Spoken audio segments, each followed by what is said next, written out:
So I thought I would begin with some thoughts of a Jewish Buddhist. Yes, and they're just a few. There were pages and pages, but I've just got a few.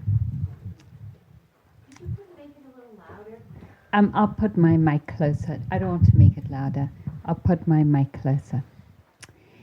Let your mind be as a floating cloud. Let your stillness be as the wooded glen, and sit up straight. You'll never meet the Buddha with a posture like that.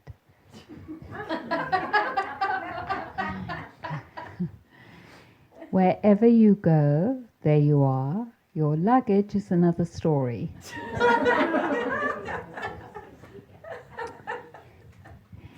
To practice Zen and the art of Jewish motorcycle maintenance, do the following. Get rid of the motorcycle. What were you thinking?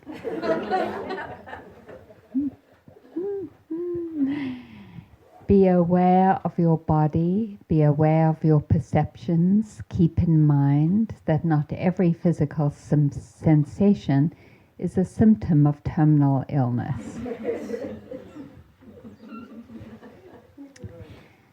Breathe in, breathe out, breathe in, breathe out.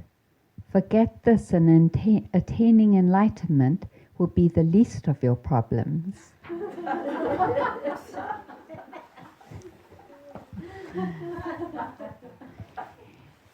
Drink tea and nourish life, with the first sip joy, with the second satisfaction, with the third Danish.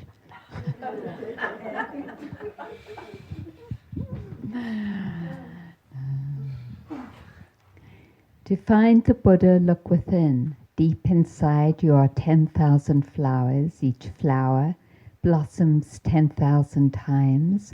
Each blossom has 10,000 petals. You might want to see a specialist. Be here now. Be someplace else later. Is that so complicated?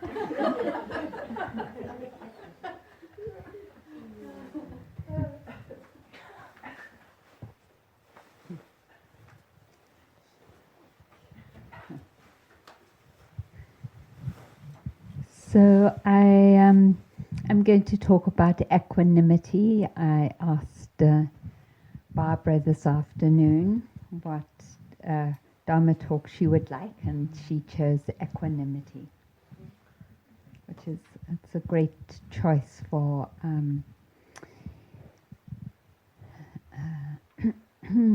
the vision of integration.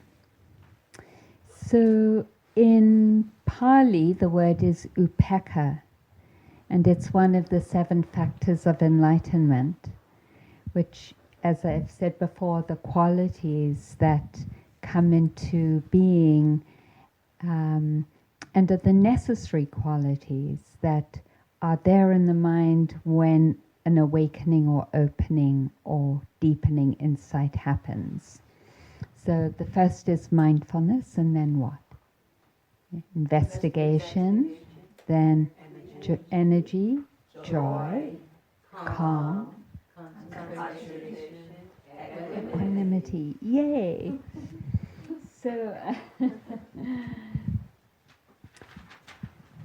So equanimity is impartiality towards all living beings. It is neutrality of mind. So equanimity is the manifestation of the mental factor neutrality.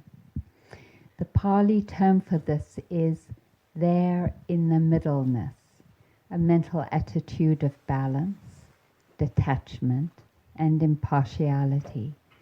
It has the characteristic of conveying consciousness and the mental factors evenly.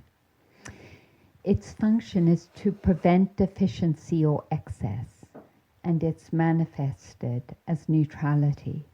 It is likened to a charioteer who looks on with equanimity as the thoroughbreds progress evenly along the roadway. And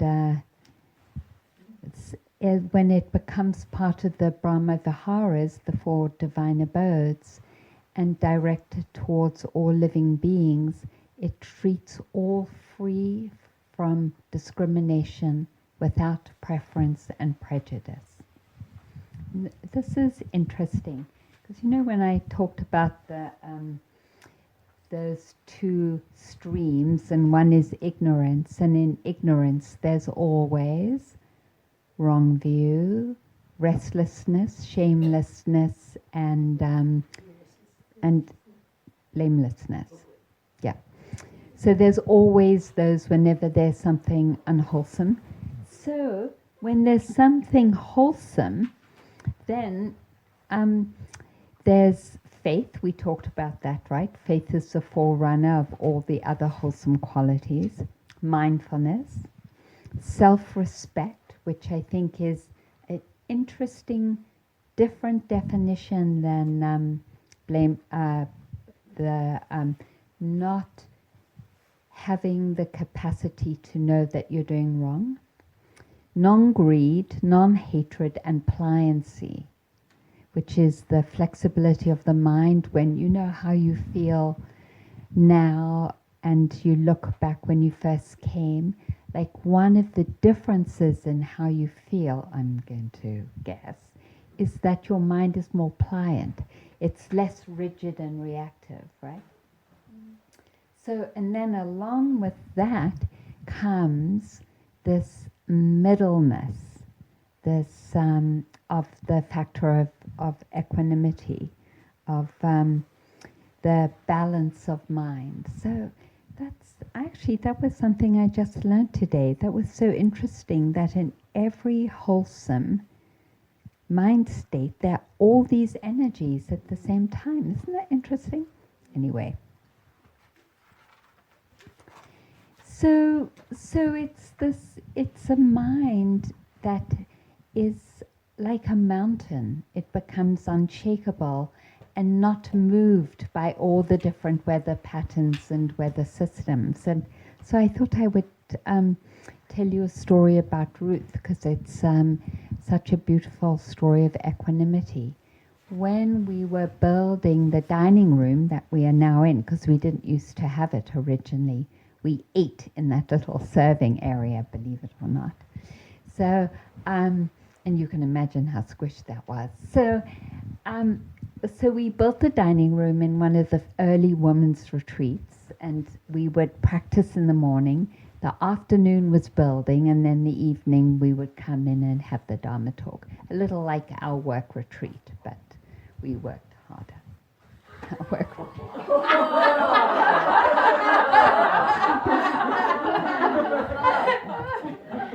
So anyway, so she moved a bench because she was trying to get to get to the ceiling to do something, and she kept stretching and moving to the edge, and this was when the floor was concrete, and she fell, and she heard something crack, and she was in excruciating pain, and she had an uncle who had, when she was growing up, broken his hip. She knew it was her hip, and that he was paralyzed and lived in a wheelchair after his fall. And so the first thing that came into her mind was, I've broken my hip and I'm going to be paralyzed and live in a wheelchair. And there was just equanimity in her mind. There was no preferencing for it to be anything different. And she lay there for 8 hours because there was no one else, and it was in the evening. And she, I don't know if you know, some of you know, she slept very little. So she was always up and about. And she would sometimes come and wake me at 3 a.m. or 4 a.m. in the morning, say, okay, it's time for bread. And I'd be like, Ruth, it's 3 a.m. in the morning. And she'd say, don't be attached to time. or sleep for that matter.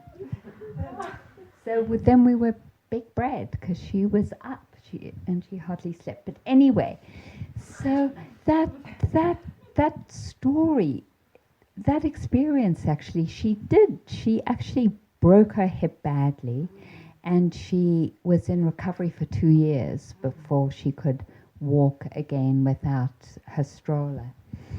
But she never once went into, that sort of victim place when you're hurt, or any aversion. She said she worked with the pain, and every now and again she would see her mind going to tears, and she said she knew if she cried that she would lose her capacity to hold the pain.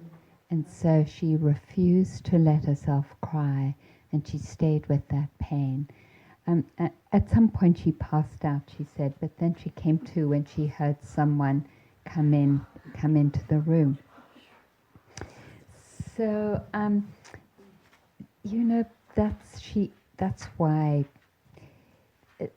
that's why I bow down to her, because her practice was incredible. And then I'll just, oh God, I hope I brought this one thing. I did. She, for those of you who don't know, she was a prisoner of war in Germany when the Russians occupied the eastern part of Germany where she was. So she was in open cart for 5 days with other prisoners in the cart being taken to the prisoner of war camp. And it was in the middle of winter, and it was freezing. It was totally freezing. They had no water, no food. And this is before she came to the Dhamma. And she knew that the only way she could survive was not to let herself fall asleep. And so she said she practiced staying alive by being with her breath. And again, just that single-pointed, because it was life and death, and not allowing any of the, I can't do this, and this is too hard, and I'm not getting down on ourselves when we go to those places, because that's what arises in our minds. But it didn't in hers. And maybe it was because it was life and death. And so she was like, if I'm going to stay alive, this is what I have to do. So she focused on her breath. And she was actually the only survivor in her cart of prisoners. Mm. Yeah. Everyone else froze to death. So that the expression of equanimity, here's a classic poem, Japanese poem from the great master, Zen master, great Zen master.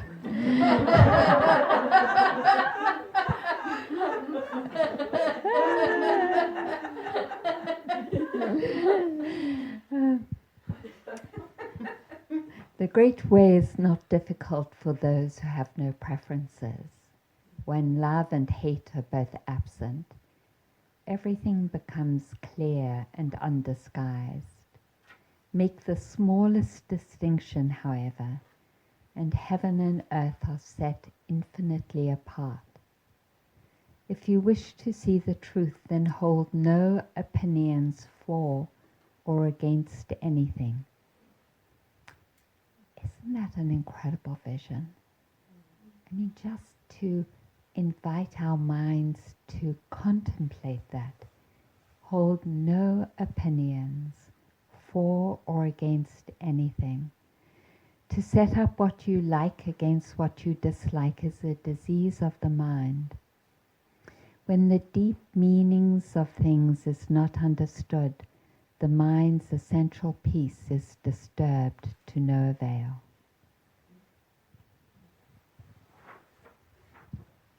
So really, equanimity, I mean, like in reality, equi- wanting, not wanting opinions arise, but equanimity is the mind that doesn't react to it when it arises, right? Of course, until you're fully enlightened. So I know that you all already have had moments when you were with the breath or something, and a thought or a feeling came and you were able to notice it without reacting to it, just coming and then going as part of the experience. Those moments are so beautiful to acknowledge because they are expressions of your equanimity. So it's said that we are challenged by 8 worldly winds, and when we develop equanimity, we're free of these challenges. And this is in our ordinary lives, well, also, of course, in our own minds. Praise and blame, gain and loss, fame and disgrace, and pleasure and pain. So, praise and blame, that's like a big one, isn't it? It's I've heard some of you talk about that inside of you as wanting to please, and how deep inside of us it is of wanting to please. And I felt that when I went to my first mosaic class. So for those of you who haven't seen my website, some of my mosaics are on my website. And so my first mosaic class was a young teacher, and she loved my work. And it was such an amazing experience. And isn't one that I've had often, to be in a class where the teacher loves my work, because it was very abstract. You know, everyone was doing flowers, and which are lovely, but that's not what I was doing. And then I went to the Shower and Art Studio in Golden Gate Park when I was living in San Francisco, to another class, and the teacher could not relate to my work at all and basically ignored me. And it was so impactful. I noticed so much how much I wanted the first teacher and the experience of it, of course, and that I wanted her to like my work. So, I mean, you know, there's so many times when we notice that coming up, right? Wanting praise and not wanting to be ignored. And I do want to situate that in terms of our locations and class as well. Because when I went to school in England, I mentioned that I went in the middle of the year, and there were 8 what we called streams, the most academic to the most learning how. Part of the class was going into a classroom that was like a little apartment, and we were taught how to clean it and how to sew and use washing machines, and I was in that class because that was the only class that had that space. And there was also cooking in that, so we learned how to cook. And I had one of my best friends was Jenny Dickens, who came from a very poor working class background, and the cooking teacher, I can't remember her name, was definitely preferential in how she related to her students. So I was a terrible cook, and I remember a time when we would be tested for our scones, and my scones were crumbly, and you couldn't even put them on a plate. And Jenny's were lovely. So I said to Jenny, go to the back of the line, I'll take your scones, and then I'll scoot to the back of the line and give you your scones back.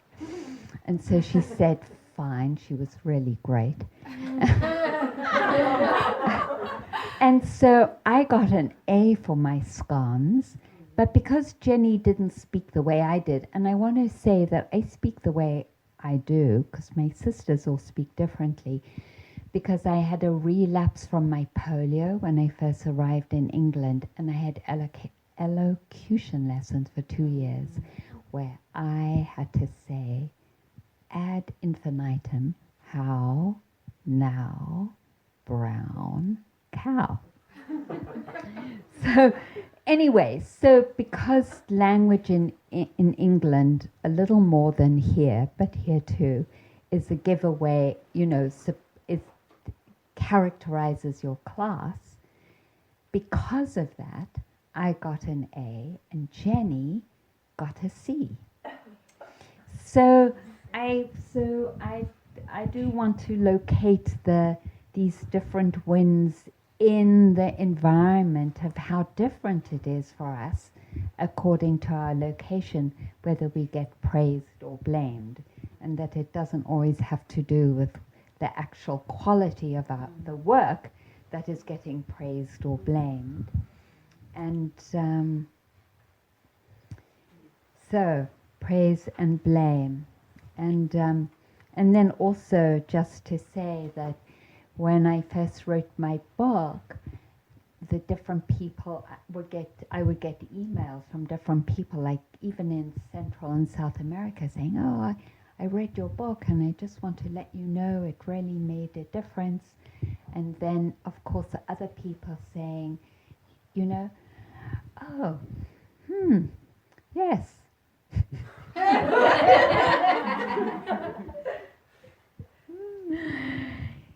So here we go. Praise and blame, and you really have to. We all, don't we, have to work really hard around it. So because it's so easy to get elated with the praise, and to feel so down when we get the blame. So building equanimity with respect to praise and blame. And then, of course, pleasure and pain. I mean, we all know how there is this just stream of life of pleasure and pain and pleasure and pain and pleasure and pain. And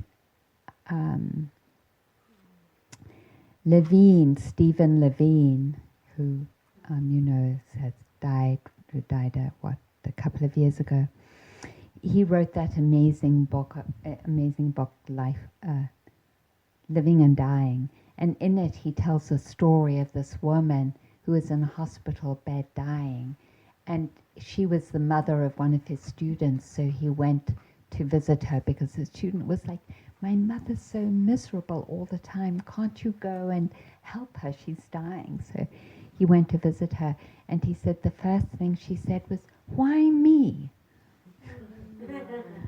And that I love that. That is such an iconic response we have to what happens in life, which is that we feel pain and that we're going to die.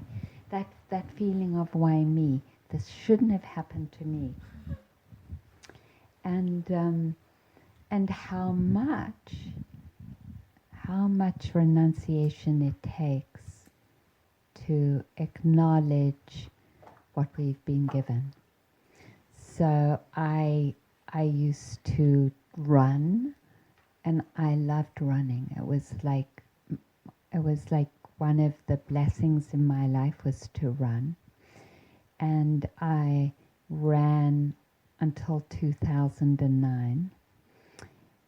And then in the fall of 2009, I was teaching at Bethlehem Center on Vancouver Island. Yeah, Vancouver Island. And I couldn't find the light switch to go down to the stairs. It was in one of my nights of insomnia. And I thought, I can't just stay in bed anymore. I'm going to go down and walk. Just do walking meditation outside. But it was in the middle of the night and I couldn't find the light. And so I thought, I'll just feel each step with my feet. But I missed a step and I fell down. And my back started to hurt and I went to a chiropractor and she gave me a very strong adjustment. And what happened, but we didn't know, is that a piece of my disc at L3, L4 had chipped off. And with the adjustment, it pushed the chip against the nerves. So, so then, after that adjustment, I was in really very intense pain, and all I could do was lie down and on my stomach. I ate on my stomach, I read on my stomach, I crawled to the bathroom.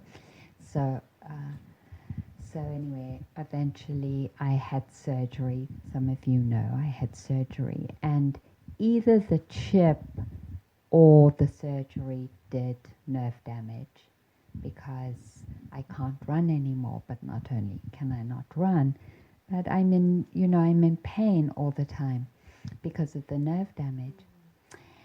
And what a journey to bow down, to come to accept that this is how it is, and that this is how it is. So I can't run either. I don't have the strength in my left leg to run anymore, and because it was on my left side of my back, the nerve going to my left leg, and so, and of course it's workable. But I remember how I fought it. And it was either trying to fight it or feeling hopeless, just going from one to the other, And that's life. It is, that's life. We have no idea what's going to happen to us in any moment. And the misunderstanding that we think we have control, and that how we are now, we project into the future, that is going to be our future, that's not the grounds for equanimity. Equanimity is based on the wisdom that we have no idea what's going to happen. At any moment, we have no idea. And is it possible to cultivate that openness of mind that has no preference? So that's the invitation, pleasure and pain. And of course, we know all the time about that. We've been talking about it a lot, wanting the pleasure and not wanting the pain. And then gain and loss. So much of our identity is around what we've gained, whether it's through education or through the things we have, through our job, through our resources, through how we look. Even I could say the gain of having the capacity to run, and then the loss of it, that's another way of seeing it. But gain and loss, just how much we take things and make them again. And so I have in my notes, and I always go to two stories that have struck me so deeply. And one is Bernie Madoff, right, who was compulsive in making money and trying to make money, even lying to his best friends.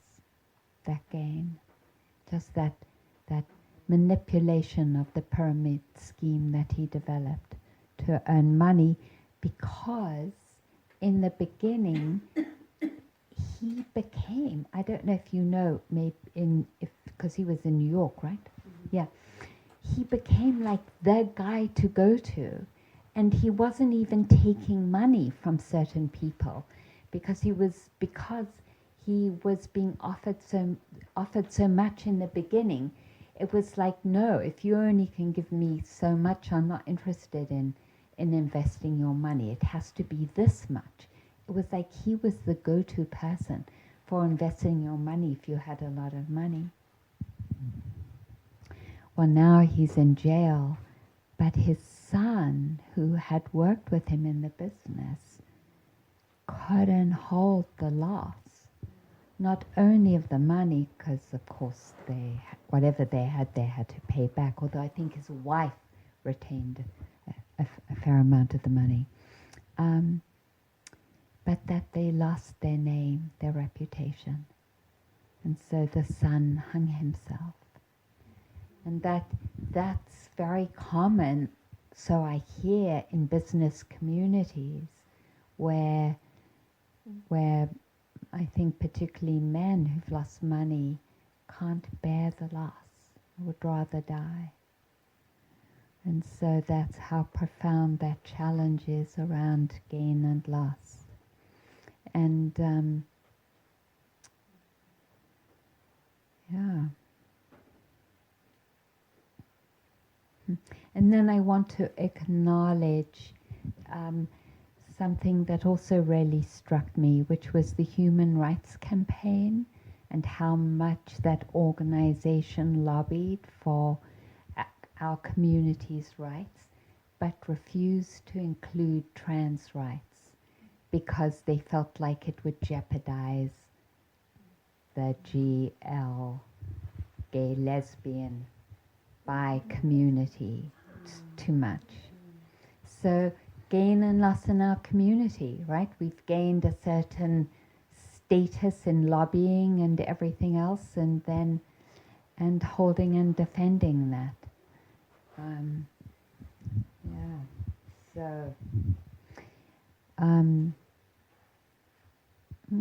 There was a very famous Tibetan teacher who escaped from a Chinese prisoner camp and went over by himself 4 months over the Himalayas and got to a town in India, and he was sitting on the street begging, and an American student had recognized him because he had been famous in Tibet and said, you know, Rinpoche, what are you doing here? And the student actually had learned Tibetan so he could communicate, and the Rinpoche said, well, I'm living here. No, you can't live here on the streets begging. He had a, like his robes were all tattered, and no, I'm going to take you to the United States. And so they took him to the United States, and they built him this great beautiful monastery because he was so well known. They could raise the funds, and I don't know if you know, in the Tibetan altars, they're big, they take up the whole wall, and the teacher sits on a big gold leaf chair. And so then, the student came to him once he was seated in the throne of the big altar in the big center and said, you must be so happy now. And the teacher says, no difference. Isn't that lovely? Oh my God. So, and then fame and disgrace. And so I like to tell the story of my father, actually, because it was so powerful for me. In South Africa, he was very renowned. He had tremendous courage, and he organized a lot of prison escapes for African leaders in jail, and he took them over the border. He pretended he was going to shoot game, and so he would get dressed up, and of course they would rent a car, and then he would have 3 servants in the back who were going to help him in the game reserve, and he did that over and over again. And of course, if he had got caught, he would have been sentenced to death. So, just a tremendous amount of courage. And then we moved to England, and he gave up his job when he was in his 50s and studied acupuncture and set up an acupuncture practice in our home. And so my mom happened to come by his desk and see that he was writing a prescription and signing it Dr. Berman, which was the name I grew up with, Dr. Berman. And my mom said, Monty, what are you doing? That's illegal to pretend that you're an MD. You absolutely have to stop that. And my dad sort of flipped it off and said, well, he really needs this and, no, sort of, but I promise I won't do it again. So,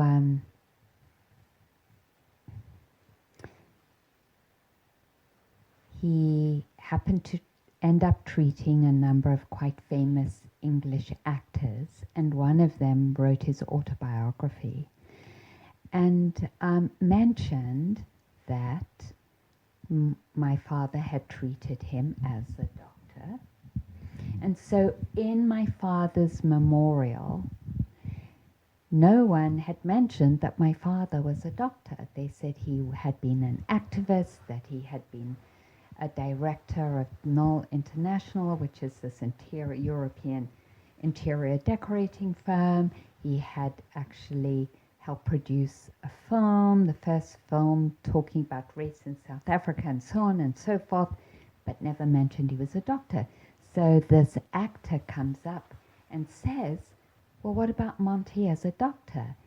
And a journalist for the Sunday Times happened to be there and picked it up. And on the front page of the Sunday Times, which is like the New York Times, is my father saying, lying and saying he was a doctor when he wasn't a doctor.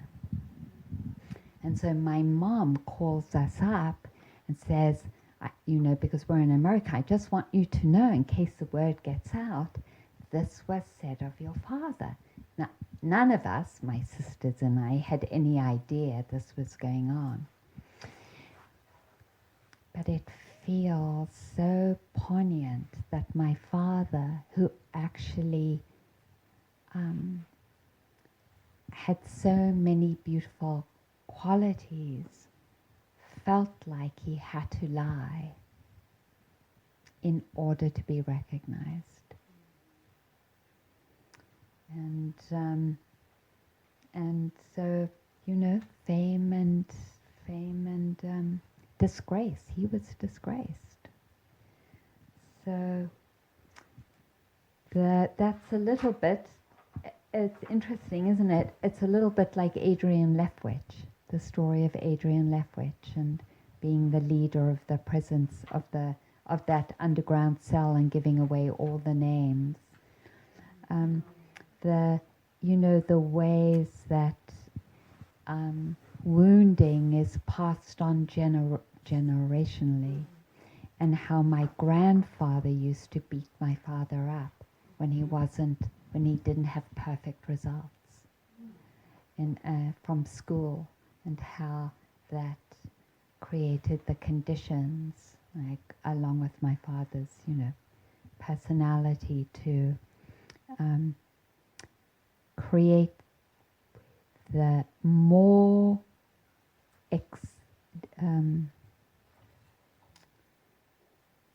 obvious expression that we all here feel, right? That at times that we are inadequate, not good enough, and that we have to, I don't think, and the sense of wanting to present something that we're not, because what we are isn't good enough. And I grew up with that a lot. That was passed on in my family. If I didn't get A's, my father would scream at me. And he was this big, 6'3" guy. And it was so painful. It was so painful. And I just thank God for the Dharma, really. Thank you, Ruth, and all Dharma practitioners and lineages that I had the possibility to come and heal. So the challenge of turning towards us and actually knowing deeply over time through our practice that we are as we are. Yeah. So then I just wanted to say a little bit about equanimity as a divine abode, because it's a little bit in the theme of being a bodhisattva, and of being able to hold all beings equally in our well-wishing for their well-being, and it's not being partial. And part of someone mentioned part of the equanimity phrase.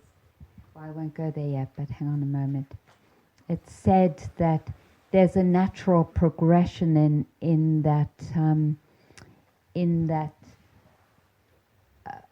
application of loving kindness. So first we seek the welfare of all beings, then we see these beings in suffering and we practice compassion. And then suffering has been removed and we practice sympathetic joy. And then we practice equanimity with non-reactivity and non-preference to the unfolding of their lives. So we understand that all beings are responsible for their own actions, and we wish the best for them, knowing that their happiness depends on their actions and not our wishes for them. You know, I have to say that I think it's more complex than that. Because whenever I hear that, I'm like, no, I don't think it's 100% true, because it is true that if we're shut down, that is absolutely true. But if we're not shut down, other people's wishes for us really make a difference. And I think we felt that in our group sharing and in this room, when we have shared and we felt how palpable it is, the well wishes of everyone in this room, when we've shared that listening and that hearing. And that does make a difference. And I know that when I was really sick and in pain, that people's prayers and well-wishing really helped me. I really could feel that. So if we're open, it makes a difference. If we're not, then it doesn't. So that's the caveat to that traditional wish.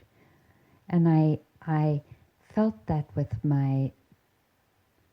someone I'm close to, who has a house in a big city somewhere, and and wanted to sell it for the top price in a neighborhood that was just borderline gentrifying.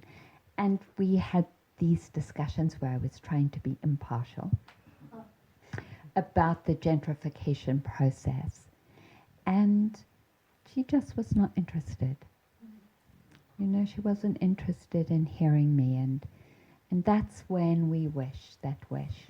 When we see someone doing something that isn't in the best interests of everyone, and offer support in different ways of trying to, well, are there some different ways that we could work this? And just no, then, you know, I wish you well. I wish you well, even though the consequences might bring you some harm in the future. So that's equanimity. And then I want to I know I always say this, but I'm only going to be for a few more minutes. I wanted I wanted to acknowledge how blame and judgment of when we see things in the world challenge our equanimity, and we talked about that in the group sharing. And I know I've said this before, but I want to say it again. And I want to talk about Desmond Tutu, who heard so many different stories of violence and torture, and who said over and over again, we are all children of God. As in, everyone deserves respect and caring. There's no preferencing of one human being and another. And then I think of how does he do it? What is it in his mind that allows it? And there's no judgment or shame and blame. And how is it that there's no judgment, shame and blame? I mean, for him, he says he's placing everything in the arms and hands of God.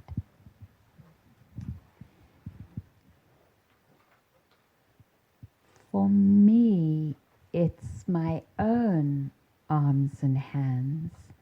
And it's going back to understanding through my own practice and the difficulties that I've had, that everything that someone else in the world has thought or said or intended, I have as well. I haven't acted out on some of my intentions, but I have had violent intentions and thoughts. And you've heard some of my stories of acting out.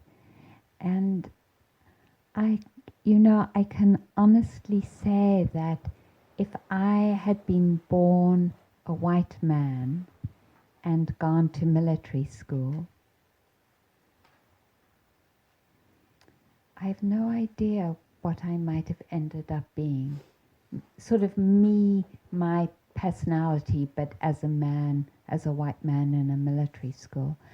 I just, because I've seen so much of my own mind and have met it and allowed it and felt it and brought healing to it over time, metta and loving kindness, when I see it outside, it's like, yes, I know that.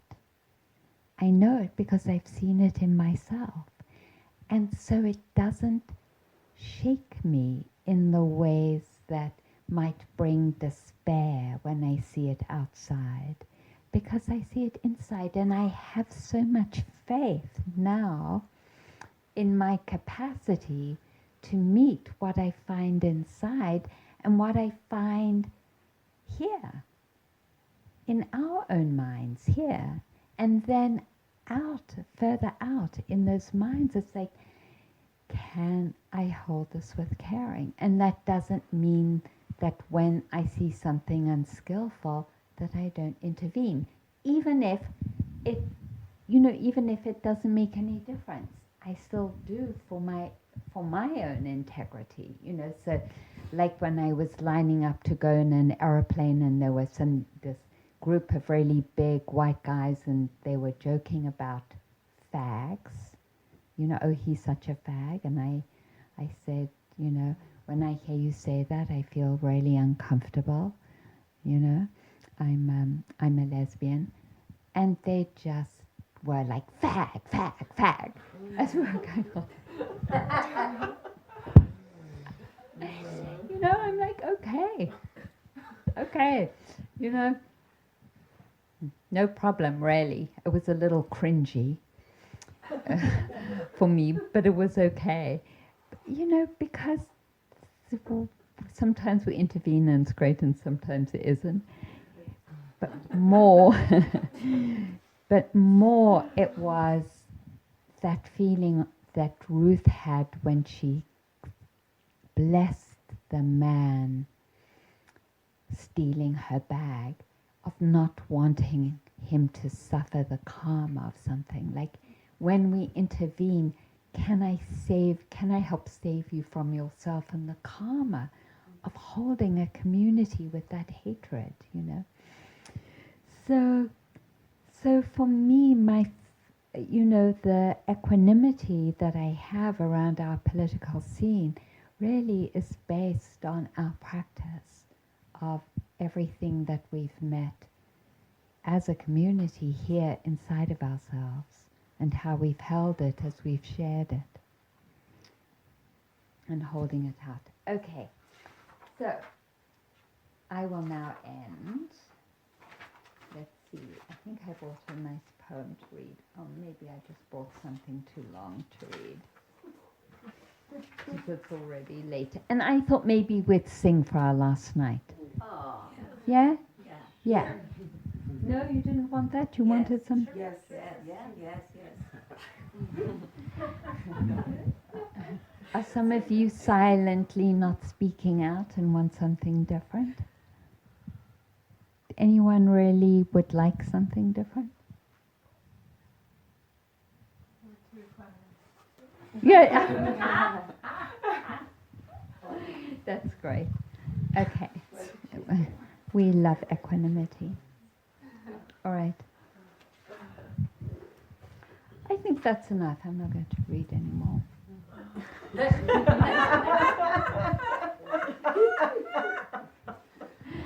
Okay, let's take a moment.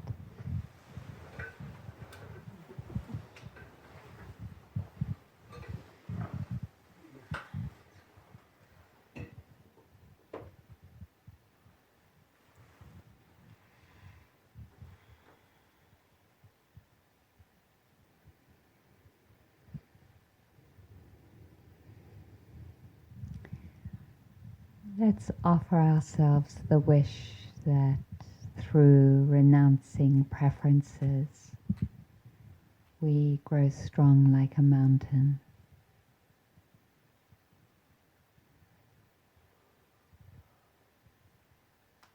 In balance, bringing all the other mental factors into harmony, creating an internal environment for insight and liberation. May the inspiration of practicing for freedom give us the strength to develop equanimity.